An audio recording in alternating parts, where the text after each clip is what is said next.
A esta altura no hay ningún motivo para mantener las aulas cerradas.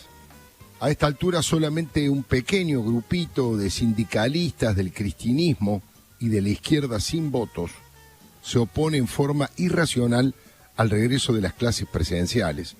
No se entiende muy bien esa especie de capricho ideológico de aquellos que se llenan la boca hablando de la educación pública y a la hora de la verdad inventan 100 obstáculos para no dar clases en la forma más normal que se pueda.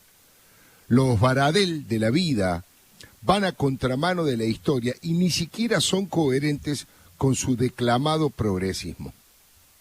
Jorge Adaro, del gremio de Ademis, es un dirigente de un sector ideológico con muy bajo apoyo electoral y dijo en una radio K que no descartaban medidas de fuerza porque la propuesta de Rodríguez Larreta era criminal.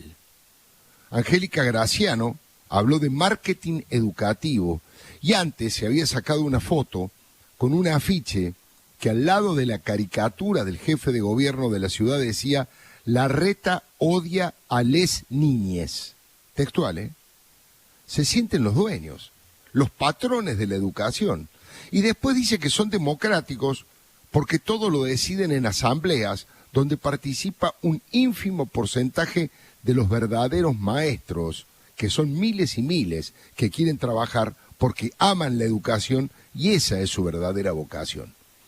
Adriana Puigros, la ex viceministra de Educación, anclada en un pasado de fracaso dogmático, dijo que para que se abrieran las aulas debería vacunarse a todos los docentes.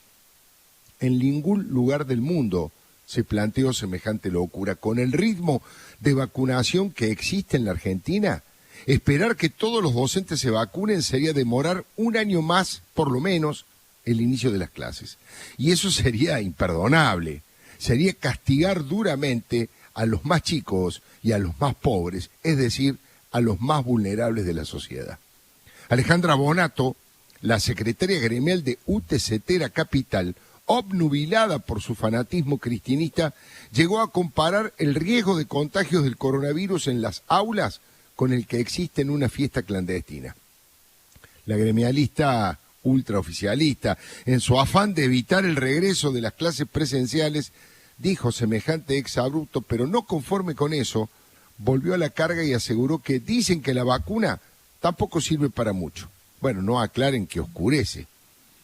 Sobran las pruebas contundentes de que es imprescindible reabrir las escuelas y volver a las clases presenciales. Pero como si esto fuera poco, ahora lo exigió la prestigiosa Sociedad Argentina de Pediatría. Presentó un riguroso informe de 43 páginas donde reveló la gran preocupación que los médicos tienen porque observan en su trabajo cotidiano las secuelas del confinamiento de los chicos y adolescentes. Todas las familias lo han vivido en carne propia. Dificultades para concentrarse, problemas de conciliar para conciliar el sueño, angustia, miedos, pesadillas, ansiedad, mal humor, regresiones y hasta problemas más severos como la depresión. Es urgente declarar a la docencia como servicio público esencial. Es increíble que no se haya hecho eso hasta ahora. Los médicos, los enfermeros, los policías, el resto de la fuerza de seguridad, los bomberos, los empleados de supermercados, de bancos y los periodistas. Trabajamos con todos los cuidados necesarios y respetando todos los protocolos. Es una mancha para este gobierno de los Fernández que Argentina sea uno de los países del mundo que durante más tiempo cerraron sus aulas y apagaron el proceso educativo.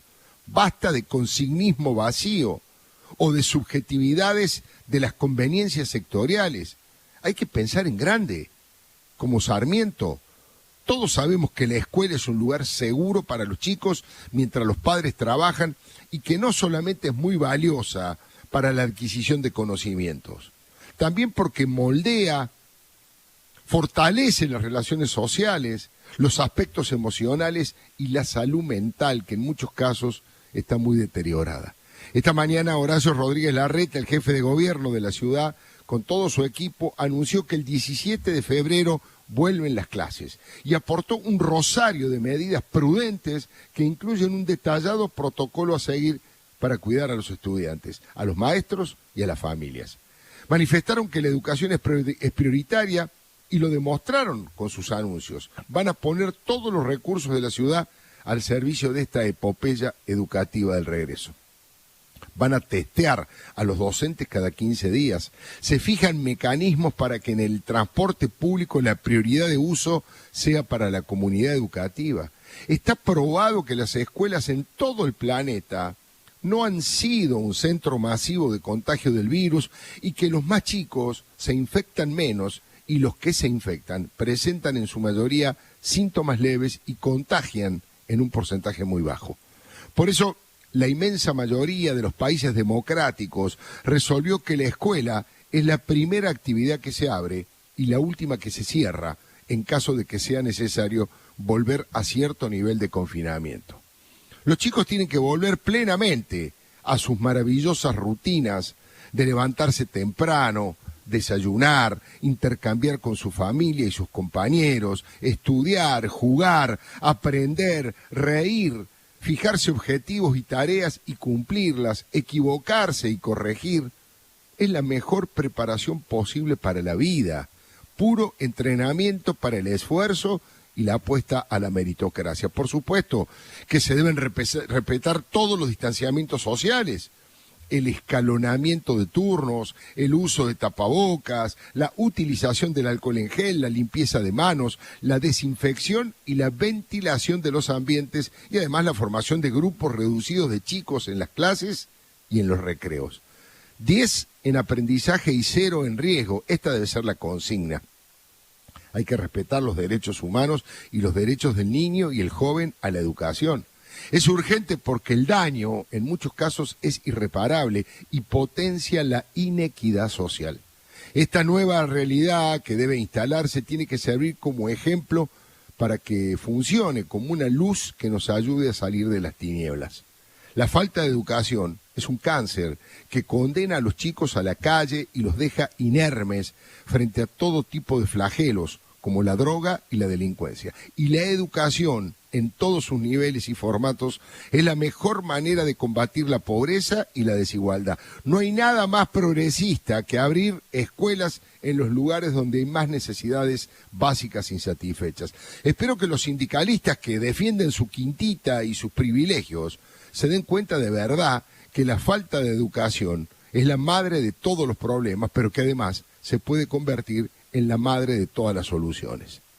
Albert Einstein dijo: si la educación les parece cara, prueben con la ignorancia. Es que no es ninguna novedad que nuestros mejores años fueron los mejores años de la educación argentina. Fuimos ejemplo en el mundo. Tenemos 5 premios Nobel, 3 de ellos en ciencia, y Brasil, por ejemplo, no tiene ninguno. Cuando los maestros y los profesores empezaron a perder prestigio social o el respeto de los gobernantes, la Argentina se vino a pique. Hay que volver a poner de pie a los verdaderos maestros para que se conviertan en pilares del país que viene, de un país donde un joven tenga más posibilidades de estar en clases o en el trabajo que robando o en la cárcel. Ya en su época Sarmiento decía que si no se educa a la gente por una razón de estricta justicia, por lo menos se la debe de educar por miedo. Es casi un teorema, ¿no? Lo que se malgasta en educación se multiplica en inseguridad. Un exministro llegó a decir que mantener a un chico preso 1 año en un instituto es más caro que pagar los 13 años de escolaridad. Soy un convencido de que la educación es el instrumento más maravilloso que se conoce para combatir la indigencia, la marginalidad, la pobreza, la desocupación, la droga y el delito. No hay desafío ni debate más importante. Don José de San Martín decía que la educación era el ejército más poderoso para pelear por nuestra soberanía. Por eso estoy convencido que debe ser un tema de Estado y no de partido ni de grietas, para convertirlo en una epopeya nacional de todos los argentinos sin distinción de ningún tipo. Solo los malnacidos pueden oponerse a que cada hermano que habita esta patria tenga la posibilidad de igualar sus oportunidades con los demás y educarse. Nuestro sueño colectivo debe ser el de iluminar tanta oscuridad, de convertirnos en predicadores de la civilización contra la barbarie. Necesitamos una revolución educativa con los docentes como banderados y con los padres como escolta, y el aporte de la sociedad civil. Un rediseño absoluto del sistema. Hay mucho por hacer. Construir el mismo amor por la libertad que por la ley. Que sean dos caras de la misma moneda. La educación debe ser prioridad nacional. Todos los derechos a los más necesitados, pero también todas las obligaciones, para sembrar ciudadanía y equidad y recoger una mejor democracia. Por la ignorancia cero.